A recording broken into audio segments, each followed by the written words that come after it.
ప్రజల గొంతుకై ఉద్యమిస్తున్నారు. కానీ మూసీ ప్రాజెక్ట్ని మీరు అంటే ఇన్ని సార్లు విమర్శిస్తున్నారు కదా. మూసీ అనేది మీ ప్రపోజ్డ్ ప్రాజెక్ట్ కదా. కేసీఆర్ గారు ఎన్నిసార్లు చెప్పారు మూసీ అనేది మంచిగా అంటే రివైవ్ కావాలి, పునర్జీవనం కావాలి అని చెప్పి.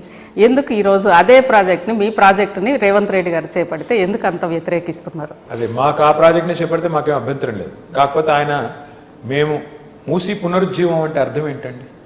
మూసీ మురికి కూపంగా మారిందే కాంగ్రెస్ వల్ల. తెలుగుదేశం కాంగ్రెస్ ప్రభుత్వాలు పట్టించుకోకపోవడం వల్లనే హైదరాబాద్లోని మూసీ అనే ఒక మహానది మురికి కూపంగా మారింది. మేము వచ్చిన తర్వాత కాదు కదా మారిపోయింది, ఈ దుర్మార్గుల వల్లే అయ్యింది. దాన్ని బాగు చేయడానికి మేమేం చేశాము, మొత్తం హైదరాబాద్లో ఉత్పత్తి అయ్యే 2000 MLDల మురికి నీటిని శుద్ధి చేయడానికి 3866 కోట్ల రూపాయలు ఖర్చు పెట్టి 100% సివరేజ్ ట్రీట్మెంట్ చేసింది మేము. ఇవాళ రేవంత్ రెడ్డి గారు వచ్చి రిబ్బన్లు కట్ చేస్తున్నారు. ఉప్పల్లో ఒకటి, నాచారంలో ఒకటి, మొన్న STPలు ఓపెన్ చేశారు. 100% సివరేజ్ ట్రీట్మెంట్ అయిపోయింది అజిత గారు. ఇప్పుడు కొత్తగా ఈయన చేసేదేమీ లేదు. సివరేజ్ ట్రీట్మెంట్ ఆల్రెడీ డన్, అది చేశాం. రెండవది కాళేశ్వరం పోయింది, కొట్టుకొని పోయింది, కుంగిపోయింది, చచ్చిపోయింది, 1,00,000 కోట్లు బుగ్గిపాలైంది. ఈ బోగస్ మాటలంతా మాట్లాడింది కాంగ్రెస్ వాళ్ళు.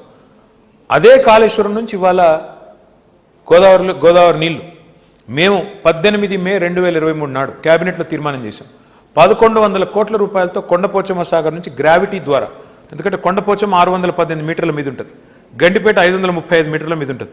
ఇక్కడి నుంచి ఇక్కడికి గ్రావిటీ ద్వారా నీళ్లు సులువుగా 1100 కోట్లలో తేవచ్చు. ఒకసారి గోదావరి నీళ్ళు వచ్చి గండిపేటలో పడ్డ తర్వాత ఎప్పుడు గేట్లు ఎత్తితే అప్పుడు స్వచ్ఛమైన నీళ్ళు వస్తాయి. అటు సివరేజ్ ట్రీట్మెంట్ అయిపోయింది, ఇటు 1100 కోట్లతో నీళ్లు స్వచ్ఛమైన నీళ్ళు వస్తాయి. మరి నేను మిమ్మల్ని అడుగుతున్నా, పునరుజ్జీవం అంటే మురికి నీటిని మంచినీటిగా మార్చడమే కదా. మంచినీళ్ళు మరి కేవలం 1100 కోట్లు ఖర్చు పెడితే మంచినీళ్ళు అందులో వచ్చే పరిస్థితి ఉంటే, దానికి ముఖ్యమంత్రి గారు 1,50,000 కోట్లు ఖర్చు పెడతానని చెప్తుంటే మేము దాన్ని చూస్తూ వింటూ చప్పట్లు కొట్టమంటారా? నేను అడుగుతా ఉన్నా మిమ్మల్ని. అంటే ఇంత పెద్ద లూటీకి ముఖ్యమంత్రి గారు లేపుతుంటే, ఇవన్నీ కూడా ఢిల్లీకి మూటలు మోయడానికి అని చెప్పి మాకు అర్థమవుతుంటే, ఆయన పదవిని కాపాడుకోవడానికి ప్రయాసలు పడుతున్నాడు. ఢిల్లీకి మూటల సంచులు మోయాలి, ఎందుకంటే ఆయనకు అలవాటు, సంచులు మోసిన అలవాటు ఉంది. ఇదివరకు చంద్రబాబుకు మోసాడు, ఇప్పుడు రాహుల్ గాంధీకి మోస్తున్నాడు. కాబట్టి ఏం చేయాలా అని చెప్పేసి ఆయన ఆ ప్రయత్నంలో ఉంటే, మరి మేము ప్రజాధనం లూటీ అవుతుంటే ప్రధాన ప్రతిపక్షంగా ప్రేక్షక పాత్ర వహించాలా? అడగడం తప్ప. మేము చెప్పలేదే రేట్, అది మేము చెప్పలేదే నెంబరు. ఒకరోజు ముఖ్యమంత్రి ప్రకటిస్తాడు 50,000 కోట్లు మూసి ప్రక్షాళన అని. రెండో రోజు పర్యాటక శాఖ మంత్రి జూపల్లి కృష్ణారావు చెప్తాడు 70,000 కోట్లు. మూడో రోజు ముఖ్యమంత్రి గారికి ఇంకా పెరిగి 1,50,000 కోట్లు.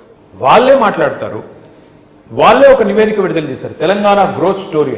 అందులో 1,50,000 కోట్లు మూసికని పెట్టారు. ఇవాళ మళ్ళీ వాళ్ళే విస్మయాన్ని వ్యక్తం చేస్తున్నారు. ఎక్కడ మేము చెప్పాము? మరి ఇంత గజనీలు అయిపోతే ఎట్లా? నేననేది డిపిఆర్ లేదు కదా, అప్పుడే రేట్ ఎట్లా? మరి నేను అడుగుతున్నాను, నిన్నదే అడుగుతున్నాను నేను. డిపిఆర్ లేకుండా 1,50,000 కోట్లు అన్న వెధవేవాడు ఇదే ముఖ్యమంత్రి కదా. డిపిఆర్ లేకుండా ఇల్లు కొలగొడుతున్న వెధవేవాడు ఇదే రేవంత్ రెడ్డి కదా. అందుకే మేము అడుగుతున్నాం, ఈ వెధవ పనులు బంద్ చేయి, మూసీలో లూటీ బంద్ చేయి, లేకపోతే వదిలిపెట్టం, ప్రధాన ప్రతిపక్షంగా నిలదీస్తూనే ఉంటాం. అంటే మూసీ అలాంటి లూటీ లేకుండా మళ్ళీ పునర్జీవనం అయ్యి మంచి ఒక జీవనదిగా ఫస్ట్ మూసీ ఎలా ఉండిందో, అంటే ఒక 1,100 కోట్లు ఖర్చు పెడితే అయిపోద్ది. దానికి 1,50,000 కోట్లు ఎవడబ్బా సొత్తు ఖర్చు పెడతానికి? అది మేము అడుగుతున్న ప్రశ్న. అదర్ దాన్ మూసీ పట్ల మీకు అభ్యంతరం లేదు? అక్కడ 16,000 మంది ఇల్లు కొలగొడతాను, వాళ్ళను వెలగొడతాను. బఫర్ జోన్లో ఉండే మల్లయ్య గారి ఇంట్లోంచేమో మురికి నీరు వస్తుంది, ఆయన పంపించేస్తాను. కానీ అదే బఫర్ జోన్లో రేపు మెగా ఇంజనీరింగ్కో అదానికో మాల్ ఇస్తాను, మాల్ కడతారు. ఆ మాల్లోంచి మాత్రం సుగంధం వస్తుందంటే మేము పిచ్చోళ్ళం నమ్మడానికి? ఇవన్నీ నువ్వు బఫర్ జోన్లో పేదవాళ్ళు ఉండకూడదంట, కానీ బఫర్ జోన్లో బడాబాబులు రావచ్చంట, బడా బిల్డింగ్లు కట్టొచ్చంట. ఇదేం నీతి? ఇదేం ప్రభుత్వం? ప్రజాస్వామ్య దేశంలో బఫర్ అంటే ఎవడైనా కట్టకూడదు కదా. మరి అసలు ప్లాన్ ఏంటో తెలియదు ఆయనకు. 1,50,000 కోట్లు ఎక్కడి నుంచి వచ్చింది ఎవడికి తెలియదు. నోటికొచ్చినట్టు నంబర్లు పెంచేయడం, మళ్ళీ తర్వాత దానికి మేము తానా అంటే తందానంటూ మేము తలుపుకుంటూ రావాలంట. అందుకే మేము వ్యతిరేకించేది పేదవాళ్ళు ఇల్లు కొడుతుంటే వ్యతిరేకించాం.